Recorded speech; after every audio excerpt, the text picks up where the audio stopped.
So today I'm about to show you how to generate study guides for final exams using NotebookLM. First, open NotebookLM and open the specific notebook where you have uploaded all your semester's materials, like lecture slides, reading PDFs, and class notes. Go to the left side of the screen and make sure all the relevant sources you want to study are checked. Next, look at the bottom right-hand corner of the interface and open the Studio panel. Under the Suggested Actions section, locate and click on the Study Guide button.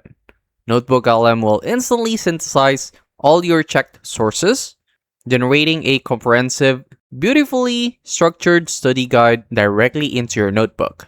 This custom guide will automatically include an overarching glossary of key terms, a detailed breakdown of core concepts, and a set of practice short answer questions.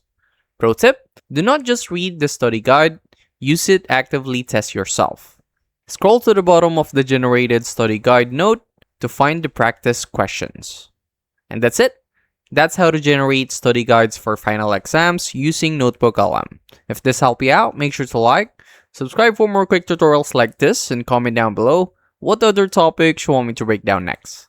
I'll see you on the next one.